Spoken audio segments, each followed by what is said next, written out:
The following podcast is an RMG Media production. Welcome to the Renaissance Podcast, a podcast for Renaissance women and men who want to create a modern-day Renaissance in their life and business. We interview some of the most successful entrepreneurs and share their unique stories. Are you ready to create your Renaissance?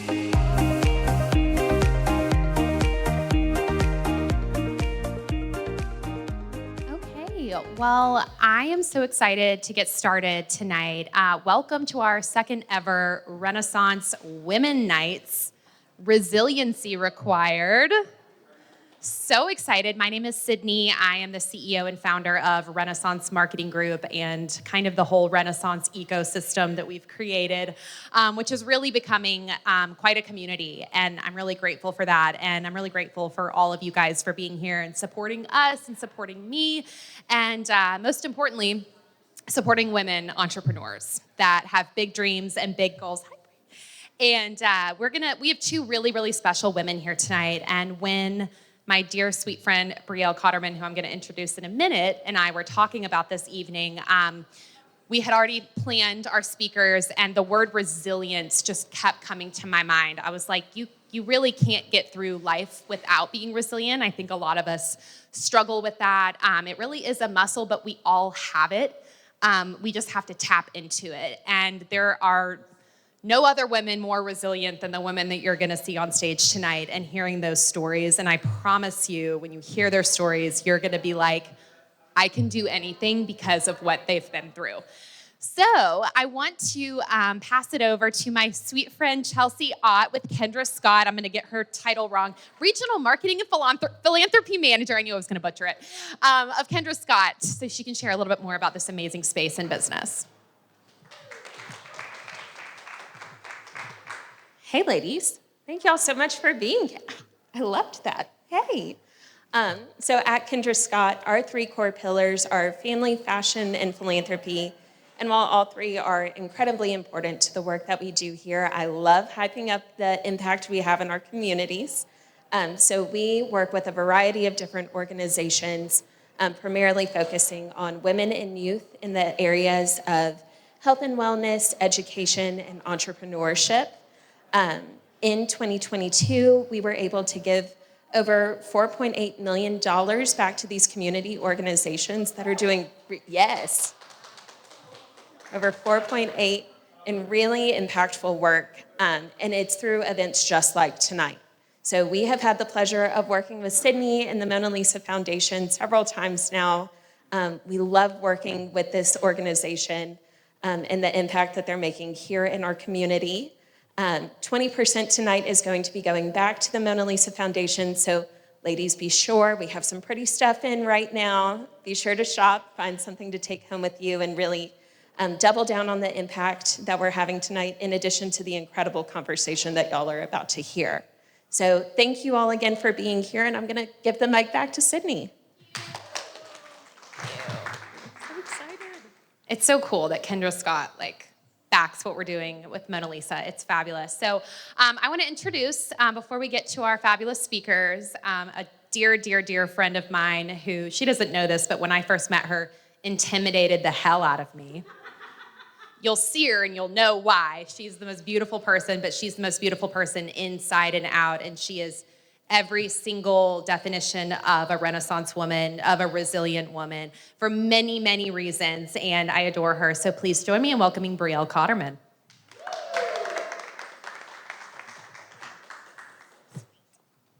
Thank you. Hello, ladies and gentlemen. We do have some Renaissance men in the house. So thank you for this sweet introduction. I am thrilled to be here, as always, in Nashville.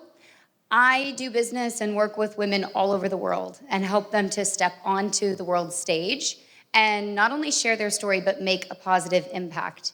And I can say unequivocally, there are no communities that I have ever been a part of that even compare to the women's community here in Nashville. So I would like for you to all give yourselves a round of applause, because there is something really magical and special about what is going on in the air here in Nashville. And it's really beautiful because the the differentiating factor is that I've never met any woman in Nashville that doesn't genuinely want to raise each other up. And I'm so thrilled to bring in my client and friend, Joanna Chanis from Boston, who is a perfect fit in the Nashville market. She has a fabulous story, and I'm thrilled for her to be here. When we pursue publicity, or we talk about public speaking, or we look at really spreading our impact and getting in front of more people and more eyes and growing our exposure, we always focus on the impact, not just in the world, but also on our business. So it's always two-sided. We're looking at it from a personal perspective, the positive that we're doing in the world, and what we're doing for our business. And Mona Lisa Foundation, Renaissance Marketing, I couldn't be prouder to be partners with you tonight on this event, and Kendra Scott, and then of course Tipsy, and happy to be a part of this incredible evening. And I'm going to, do you want me to bring Joanna on? Okay, so I'm going to, without further ado, Joanna Chanis, who is an incredible survivor of breast cancer, the mentor and revenue growth expert, one of my dear clients and friends, Joanna Chanis.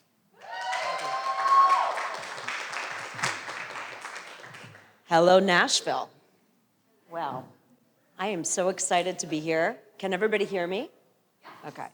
I'm so loud and I'm Greek, so give me a microphone and it could go either way.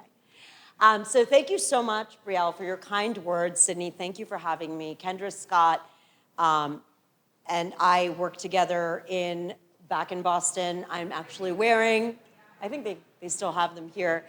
They give back to a breast cancer organization called the Ellie Fund in Massachusetts. I do a lot of philanthropic work with them. So I was really, really pleased to see synergistically how it all came together, and I was even more pleased to meet these beautiful women that I've been hearing so much about from Brielle. She says, Joe, you have no idea. The women in Nashville are beyond. And I'm like, well, let's go. And here I am. So much like all of you, or every woman that is here and on the planet, we are naturally resilient. We can do multiple things at once, we can make it look great, and we put a smile on our face, maybe a little lipstick on, maybe a pair of heels, and everything's good. And so I don't know that I've ever met a woman who isn't resilient. I think we just are built that way. It's our birthright. However, what I did discover healing from breast cancer is that there is healthy resilience as opposed to the forcefulness that I was used to for the first 47 years of my life. I am now 50 years old, and for most of my life, I had on paper what would be deemed a very successful path. I was a successful businesswoman, entrepreneur, the 2 kids, the trips, the house, all of it. I had it all. And I was miserable inside. I just was. I was constantly in fight or flight. I was constantly in stress. And the more stressed I was, the more I heard I have to be resilient and kind of power through and make it look good. And I'll tell you, when you are healthy, you have a million problems. And when you get a call that you have cancer, you have just one. And I decided to do something a little bit radical. I don't know if you know much about Boston outside of its sports, but we kind of have a good hospital over there called Mass General. It's Harvard's teaching hospital and the protocols for most of the cancer treatments in the world. And I went to the doctors and I said, well, I'm going to live with this tumor for 10 weeks. I didn't say 10 weeks, but I said I need to live with the tumor because if I fight this and I treat this the same way that I've treated everything else, I'm going to miss the point, but I'm not going to live. Like the surgeons could heal me temporarily, but I'm going to die. I have 2 beautiful children at the time. I mean, they're still beautiful, but now they're adults. And I went for the first time very inward. And I feel like that's where I learned healthy resilience. Cancer gave me something that nothing else had given me up until that point, which was clarity. I had one job and one job only, and that was to heal. Not to live, not to survive, but to heal and to come out on the other side and thrive. I wish I could tell you that I had this like magical fairy moment, and I was having these, no. I was curled up in a ball, scared, and I was crying, and I was panicked, and I removed my breasts. I did all the things. But I really took the time to focus on inner healing with absolutely no intention of growing my business or starting another business or any of the things that ended up being this incredible byproduct of this really traumatic experience. So after I was able to heal from cancer, I decided that I wanted to give back because I was so grateful for everybody that had helped me and cared about me and was just with me, because it takes a village. And so I wrote a book.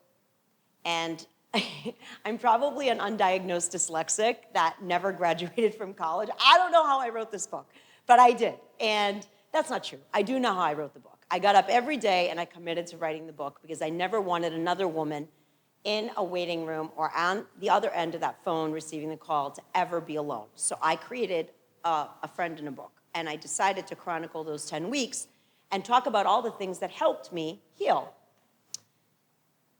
After that, I evaluated my relationships in my life, and I wasn't doing this on purpose. This is just how it was unfolding. And I realized that by having that singular focus and doing those things very methodically and clearly and with passion and with really clarity and intention and action, that people were like, can you show me how to do that? And I'm like, okay, I'll show you how to do it. So I started with one, and I started with the next, and I made someone an extra $640,000 in profit last year applying this exact same principle. So yeah, it's all cute and stuff in the beginning, but now I'm like, wow, if we can do this for cancer, of course it can work for business. And I started to see that the byproduct was not only the incredible financial and revenue and the profit and all that, but people were happier. Because I was like, well, you don't need to go through what I went through. We can intervene now and help you streamline your business and reduce your stress. And so I created an environment and an opportunity for me to never want to take a vacation from my work. And I love a vacation. I am a Four Seasons girl. I love to travel. But I get up every day, and I am so grateful to be able to share the lessons that I've learned and the clarity in order to help others not only feel better, but also make money and be successful and be the best versions of themselves. So I am so happy tonight to be able to share with you that I am launching a digital course based on this. And you follow on Instagram my team, and you go in and sign up for on my website, joannachanis.com. You will have an exclusive offer that was designed just for you because you're here tonight in support of the Mona Lisa Foundation. And you will have access to an exclusive part of the course that is not going to be offered to anyone other than you. So I would love to gift you that, as well as for every single one of you that signs up, a book. One of my books will be donated to Vanderbilt in the waiting room. So you are here multiplying, helping women. Everything I do, for every woman I help, I donate one. So I want you to know that I am so grateful. I know you have a lot of obligations and families and friends and lives, and the fact that you took your time out of your life today to spend it here with us is huge. So I thank you, and I look forward to speaking to you guys after all this. So thank you so much. Don't go anywhere, because you're up next too. So hang out for a second. I had the honor of chatting with Joanna earlier. We were kind of sitting in the hotel, glamming a little bit of a glam squad moment, which we do really hard in the Renaissance world. And I just fell in love with her. It was the first time meeting her, and I was like, you are so welcome in this Nashville community of all these incredible women here. Like, Jenna's nodding, Tammy's nodding. We're like, yes, You are the vibe. So thank you and welcome from Boston. Thank you. Thank you. Come on. I love that. Okay, I am going to make an introduction, and we're going to get started on our panel. Someone who I feel very honored to welcome to this stage, someone extremely deserving of this moment. The Mona Lisa Foundation is a foundation that I started in 2021 when I felt really limited in the impact I was making on women, specifically women entrepreneurs. And so I kind of chatted with my team, and I was like, this is going to sound really crazy, but what if we, through an application process, chose one woman a year and we gave all of our services to her for free? And Walker was like, no. And I was like, hear me out. It's going to be amazing, and we're going to selectively work with women who are crushing it, who are extremely hard workers, who are resilient, who have what it takes, and they just need a platform to just get it out to the masses. And so we started that foundation, and then in this last year, we launched our mentorship program. Brielle's one of our amazing mentors, and basically, women from all over Middle Tennessee submit their stories. When we had Jessica's story, we had a lot of applications this past year come through. My team and I'm looking at Ashley, we saw hers and we immediately were like, oh my God, she is the Mona Lisa. She is it. She has the most incredible story. She is so resilient. She is so beautiful. I'm so excited to share her with you all tonight. She is a light. Please join me in welcoming Jessica Baladad. Okay, girls, so you guys are gonna sit on the stage and I'm gonna sit down here because you need to be up there. We're gonna do a mic switch. Why don't you give Jessica that and then they'll pass that? Does that work? You guys we can just pass around? We can share. We're not quiet either. That's why I love Joanna, because we don't really need mics. I don't ever need a mic, really. Okay, so I want to get started with Feel for Your Life. I want to kind of dive into the story. How did we get here, and what is the Feel for Your Life app? All right, so how did we get here? So every year, 12,000 women under the age of 40 will be diagnosed with breast cancer, and yet screenings are only recommended for women 40 and above. I was 33 years old whenever I was diagnosed with breast cancer. I went through 16 rounds of chemotherapy, 24 rounds of radiation. I had a double mastectomy, a hysterectomy, and went through a 10-hour flap reconstruction where they took fat, tissue, and blood vessels from my stomach and placed them in my chest to recreate my body.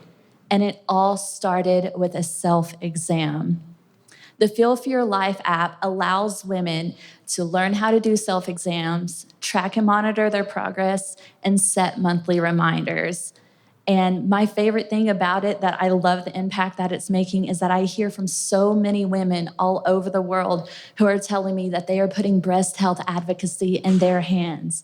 And there's even one woman that I met, her name is Araceli Lopez. She's a breast cancer survivor, downloaded my app, got into a post-cancer routine of doing self-exams, and she found an early reoccurrence because she had been tracking her normal and was able to go back to her oncologist, and they caught a reoccurrence early. Oh my gosh. And you've been featured in Good Morning America, like USA Today. I mean, so many amazing publications have seen the incredible work that you're doing, and I'm just so proud of you. And I love that the world is seeing it, and the app is doing so well, which is amazing. Joanna, so we have the waiting room book, which is on the coffee table. Brielle, do you maybe want to get it and pass it around so everyone can see it? Yes, look at our Vanna White here. She is such a Vanna. It is such an inspiring book on so many levels. Tell us about this book. What was the moment? Because I know earlier you were saying, you're like, I didn't even necessarily want to be an author. I just knew I had to write this. I knew I had to write it. When I was diagnosed with breast cancer, I did what every entrepreneur does. Try to figure it out on their own. And I read 9 books, and I got a lot of data. And you're not going to go to a Vanderbilt or a Mass General and tell people what to do. But if you're an entrepreneur, you kind of do, right? And I thought to myself, well, I didn't go to medical school, and I'm not going to go to medical school. So I'm going to know what I don't know, like we say in business, and let the experts handle the disease. But I am going to write like that friend that I needed that I didn't have. Although I was so blessed and remained to be like surrounded by love, but that person who just gets it, like when your life is just, that's the scariest time, is the waiting in the waiting room. Right? When you're waiting for the call. Wouldn't you agree? Yeah, absolutely. It's the unknown. And that's where the whole resilience ties in, because people will tell you, toughen up. And you're like, well, how am I going to be tough?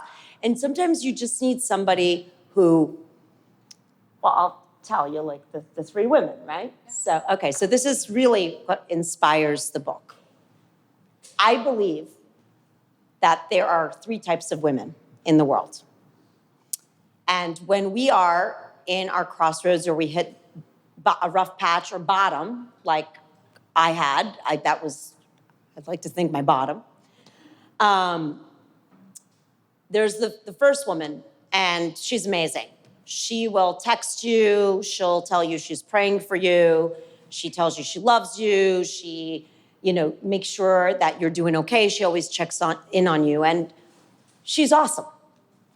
Then there's the second woman, and that woman, she'll pick up your kids if you have them. She'll deal with your mom if she's being annoying. She'll bring you over food. She'll make sure that your house is cleaned up, and she's amazing. And then there's the third woman. And the third woman doesn't do any of that. She doesn't talk.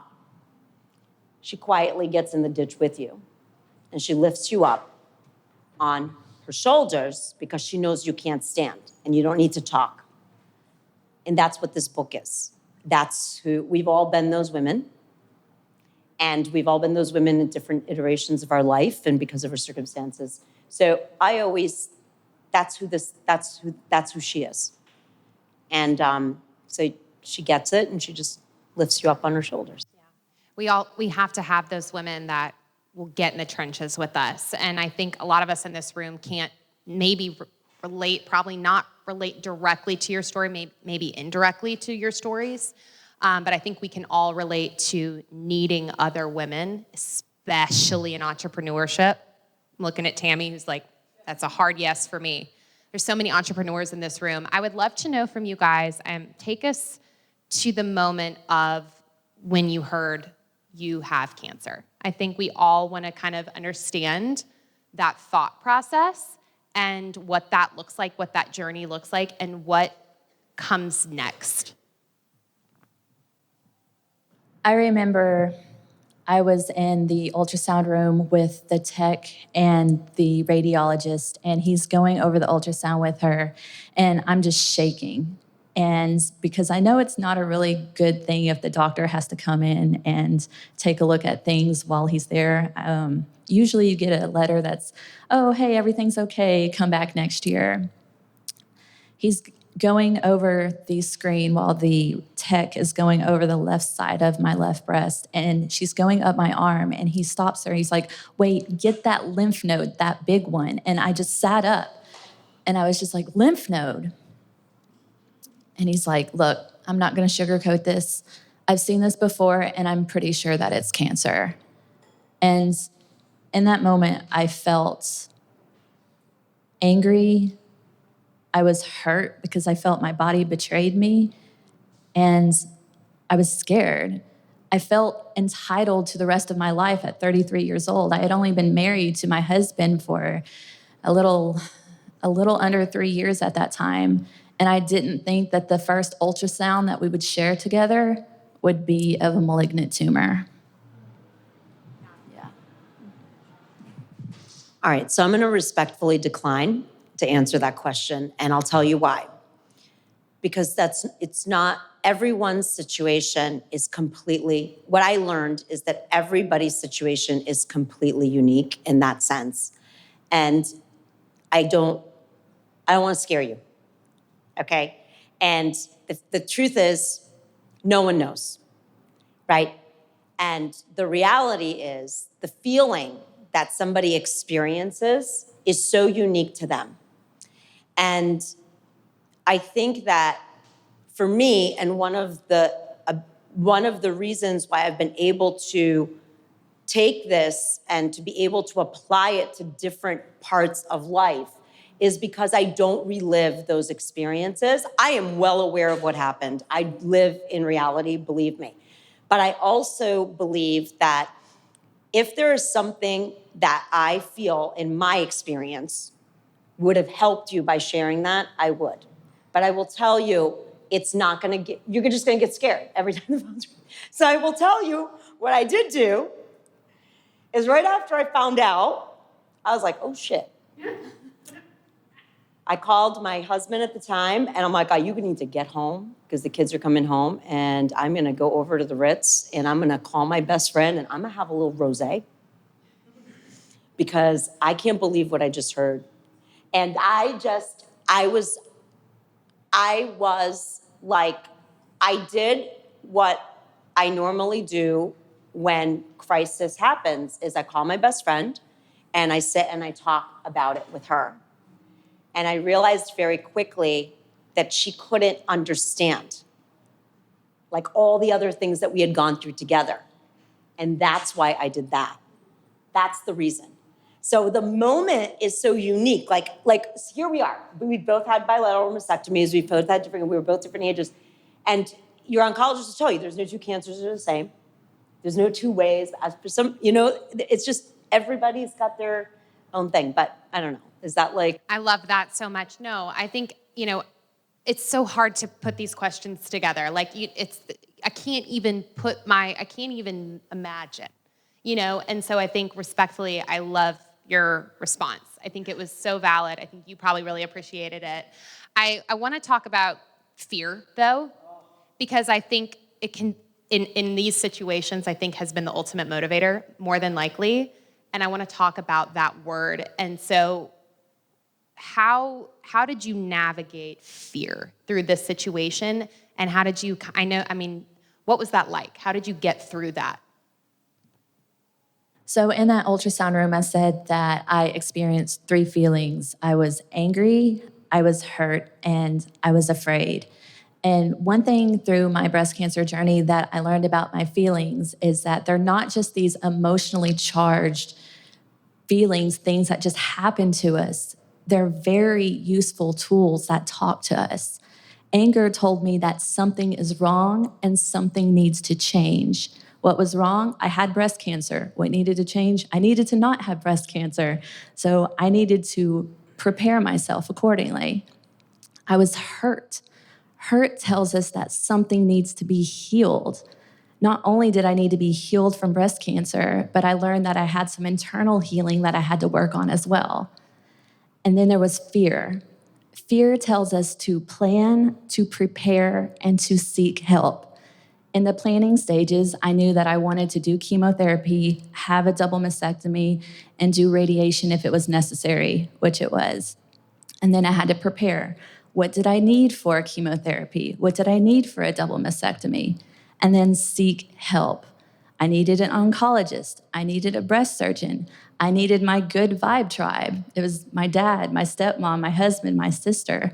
So using those emotions, I turned them into tools and got through the fear of my diagnosis. And it was with that same audacity that I learned how to figure out how to develop the Feel for Your Life app and, make a difference in other women's lives. That's so beautiful. That's so beautiful. And as a mother of 2 daughters, I'm like, it's amazing. Okay, so I was scared my whole life. My dad was sick most of the time growing up, and he died when I was 16. So my biggest fear was that I would be sick when my kids were 16, and guess what? One of them was 16 at the time. So I was like, oh, yeah, way to manifest. I surrendered to the fear. I had a very different experience. I'm older as well, so it's very different. And I had, children will never do what you say, but they'll always do what you do. So I thought, well, they're gonna do what I do. So I would cry all day while they were in school, and then I'd get it together. But I was scared. I was very scared. And I wasn't scared of the operation or the treatment, or I was scared that I was gonna die. And I thought, well, I don't wanna live like that anymore because I've been living like that for so long. So what I did was, and Bill and I have talked about this for a long time, it was really the foundation of the turning point in my healing and the turning point in my life.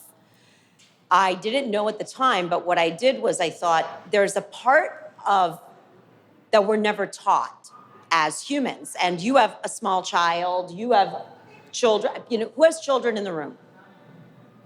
Okay, so when you have your children, one of the first things you teach them is to say thank you, right? Like you teach them to say thank you. Like, thank you, when somebody does something for you, say thank you, right? That's one of the first words that we learn in every language.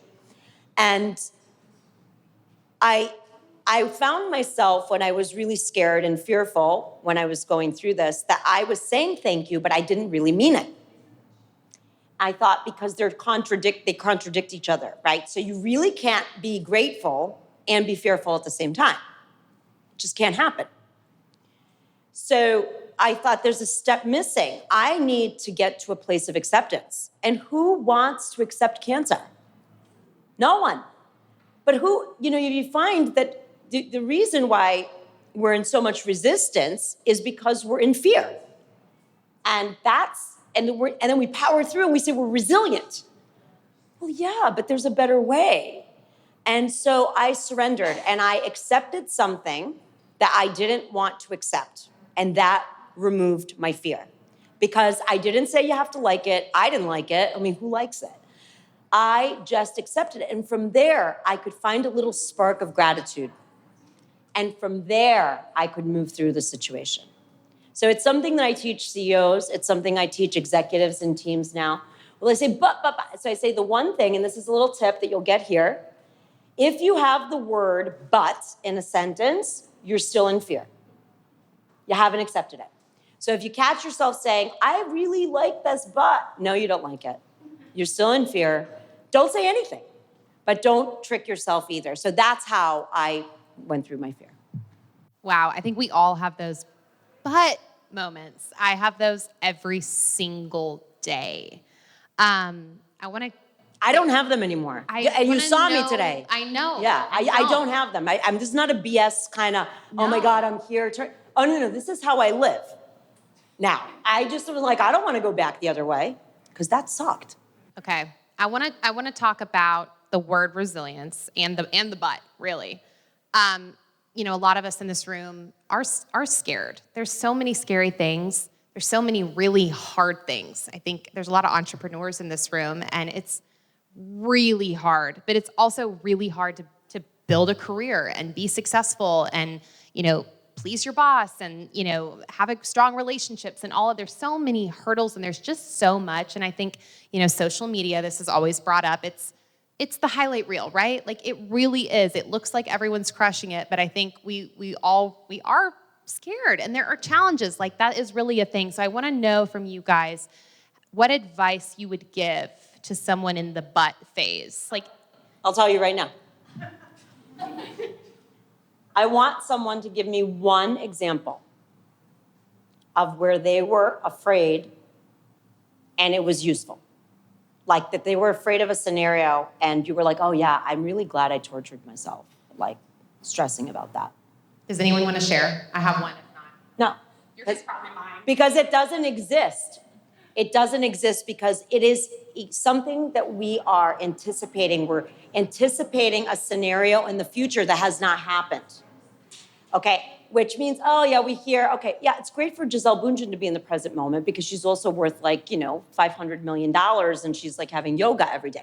That's great. But she also had these same struggles. It's really who I learned from by reading her book. I thought it was fascinating.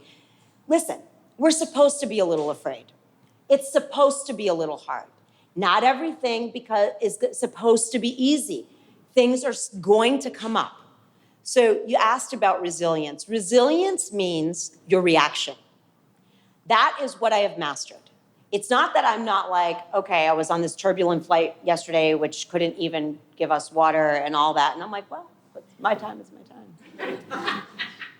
Of course, I'm kidding, but not really. No, I think that what's interesting is I just don't care enough about that anymore. I care about now.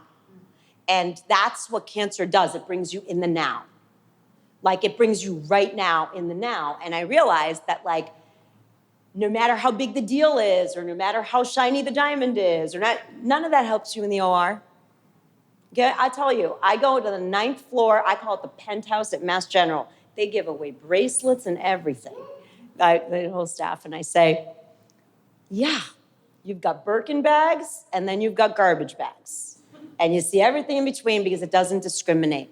And so that's where I lost my fear, because I was like, it's pointless, it has not helped me at all. Like it just never helped me. It nearly killed me. So, I don't know. How did you lose yours? So I'm the 4th generation on my dad's side of the family who's ever been diagnosed with breast cancer. It's me, 2 aunts, my grandmother, 6 of her sisters, and my great-grandmother. Are you a BRCA? There's no known gene mutation that's ever been found. They don't know why, and I don't focus on the why. Yeah. I was going to finish the battle that they started because cancer ran in my family until it ran into me. Yeah. So I'll tell you a little story here. One day I woke up, it was October of 2018. I had been going through chemotherapy for 2 months already. I got out of bed, I'm walking down my hall, and I passed by this mirror, passed by it a million times. But this time I happened to notice my reflection. And I stopped and I looked at myself. I had no hair, no eyebrows, no eyelashes. My fingers were going numb from neuropathy as a result of chemotherapy. And my nails were turning black and blue, also from chemotherapy. I didn't recognize the person who was in the mirror, but I still knew who she was. I was a wife, I was a daughter, I was a sister, I was a friend, I was an auntie. And I thought, I'm still someone who has passions, desires, and dreams. And so that day, I decided to go out without a head wrap on for the first time. I went to Goodwill and I bought myself a pair of white shorts. I came home, I put on a gray zip-up hoodie, and I grabbed an umbrella. And for Halloween that year, I was 2007 Britney Spears. Yeah, so. The Gen Zs have no idea what we're talking about. So every time a little kid would come to the door, they'd be like, who are you supposed to be? It's Britney. I did not finish it in front of a 7-year-old Elsa, but the parents loved it and they understood it. Yeah, I knew when I could laugh at myself that I was gonna get through this. That's so beautiful. You're amazing. I just love this energy. I love these different perspectives. I think it's been really refreshing, and 2 different journeys, 2 different paths, 2 amazing entrepreneurs, I have to say. I want to talk a little bit, as we're kind of wrapping, about entrepreneurship and resiliency, and how Joanna's like, yes, this is my topic. How has your journeys, the cancer journeys, how have they helped you guys on your road to business? And I want to, give it to these women in this audience. Like, how can you inspire them, give them some nuggets of wisdom? Well, I like to say that cancer didn't happen to me, it happened for me. And knowing that a self-exam saved my life and that there is literature out there that suppresses the information about self-exams, I know that if I could save at least one person's life, that it would be worth it. Because there are three reasons that women were not doing self-exams.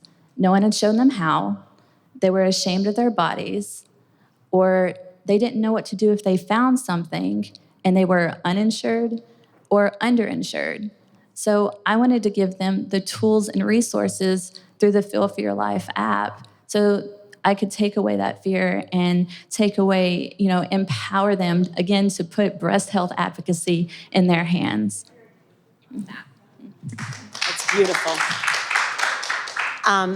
So I was an entrepreneur prior to my cancer journey. And so I was always motivated to succeed and do well and all of that and keep going and be resilient, although I was a bit more dramatic about it before.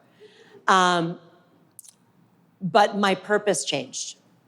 My why changed. So I don't have any issues in my business. I'll say that again. I don't have any issues in my business because my why is bigger than any problem that could ever come up. My why is to be able to serve every woman that needs it with help. So I help anyone who has breast cancer who needs it through the journey. I work privately with my whole oncology team and with Mass General and hopefully Vanderbilt now and all of that. That is my why. I charge companies a lot of money and I give my time for free that way. And so when I'm at a crossroads with a deal or wondering if I should do something, my decisions are always very easy. Does it lead me closer to my why or does it pull me further away? So my life has become very, very simple, very straightforward, and really successful for that reason, because I know why I do it. It's not for my kids. It's not because I want to be popular. It's not because I want to be liked. I really don't care. I know why I'm here on the planet. And so that is crystal clear to me. And Brielle and I will joke, she'll say, we get together with this group of fabulous women, and she'll say, well, if you what would you do? And I was like, oh, I know what I do. She's like, I know what you would do. And I am doing that. And I am doing that work every single day. And so I think that if you figure out your why, I work with a lot of entrepreneurs that will tell me all the reasons. I work in a lot of different industries. The economy is never a factor for me. It's easy to make money. You just have to know why you're doing it. That's it. Once you figure out why, because if you're doing it to make money, you'll never succeed. And that's where the stressful parts of the business will come up. And I was telling you were fascinated by my pizza story, right? So one of my business ventures and my successful exit was I was doing $1.6 million in sales of a $2 product with no alcohol. I sold pizza nestled between two college bars. I ran 3 shifts. I had 18 men that worked for me. I pulled my Porsche right up to do it. And no, it was not my husband, okay? He's a dentist from Harvard. You think he touched the pizza? But I was like, all right. And I was so stressed when the POS would go down or this would go down because I didn't have a why. Yeah, I was making a ton of money. So now I only work with entrepreneurs that either want to uncover their why or know their why. And every decision we make, just like my own, leads them back. So no one ever comes to me and says, I don't really know what to do. They're like, I'm either going to do this or this. What do you think? It's always solution-based because you know why you're doing it. So I think that is my golden nugget to you. Before you buy something else for your business, before you rent another space, before you invest a little more money or you get more, whatever it is, sit down with yourself and figure out why you do this every day, because our time is limited. And we need to know how we spend it. And that will eventually, everything will work out once you know why you do something. That is so amazing. And I think that should be our lesson of the night. Like when we're living in our truth, when we're living in our why, everything else really falls into place. I think we're probably all really resonating with that. I know for me, when I started the Mona Lisa Foundation, I stopped having insomnia. I'm just saying, when you're living in your truth, when you're doing what you were put on this earth to be doing, when there's a greater purpose and a true passion, everything else really can fall into place and it becomes a lot less sticky than it is. It's not sticky. It's, I only do things. It's interesting, people, I think also too, and don't be fooled. People will say, oh, you have 2 kids, you run a business, it's hard. No, you're not doing what I'm doing. This is a lot easier than me having to do my corporate job that I did for 13 years and get on a plane all over the world. So everyone is going to impose their own fears on you. This is what I've learned. You can do anything you want to do. You just can't do it all at the same time. So you can do it. And if you put the right team around you, you and people that genuinely support you, you don't need a lot of people, but you need the right people. And you are honest with yourself and what your capacity is, you can accomplish anything. And it doesn't all need to be done in a day. That's the other thing. I think Google and Amazon have made us think everything happens right away. No, I've been doing this for 30 years. My friends always joke, you're an overnight success. 30 years, I'm old. And so, you look great. Well, thank you. I have a great plastic Are you surgeon. 30? I'm you started when you were 0? No, she was like, we were wondering how old you are. I'm I wear it like a badge. I have a great plastic surgeon. Just We love the honesty. That's amazing. You look amazing. Oh, yeah. Okay, well, as we're wrapping, I want to know where everyone in this room, and also this is an episode of the Renaissance podcast, just so everyone knows. This is coming out in a few weeks, so you're all on the podcast. Where can we download Feel for Your Life? How can we access the free app? Your merch is over there. It is, you guys, it's got boobs on everything. It is the coolest way you've ever seen boobs portrayed. Yeah. You can download the Feel for Your Life app in the Google Play or the App Store. It's absolutely free. And yeah, you can come over to my merch table, learn what it means to squeeze your boobs, and create, wear the merch and create your breasties to hold you accountable to doing self-exams. So for me, if you have your phone and you're on Instagram, take it out. Go to Joanna Chanis, hit a follow. You can link right into my bio, go right to my website and sign up because you're gonna want to have that offer. It's being released in about 6 weeks. You'll see an email in your inbox, but you'll get other stuff that I put out as well. And I would love to hear from you and talk to you afterwards as well. And Joanna's speaking tomorrow morning at Tennessee Women Connect Brentwood. Woo! Represent! And our tickets, can we still sign up and go? And Well, I'm going to do a workshop tomorrow. So it's going to be a 90-day reset of a 90-day how to have success in the summer. Because I think a lot of times people, everybody who's not an entrepreneur is yeah, great, let's have it. Yeah, I'm busy on a Wednesday at 3 o'clock. I would love to have rosé with you, but I can't.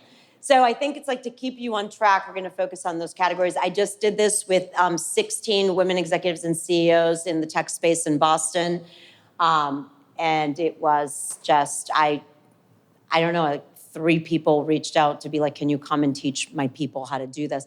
That is the biggest thing. It's when I work with an entrepreneur that runs a team that gifts me, for their birthday, to them.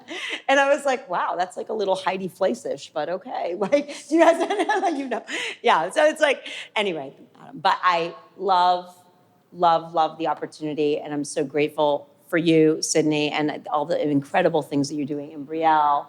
It's just amazing. It's great to be here. Well, thank you guys so much. Let's give them a wonderful round of applause. And you guys are amazing. Thank you, Kendra Scott. Love you, Kendra Scott.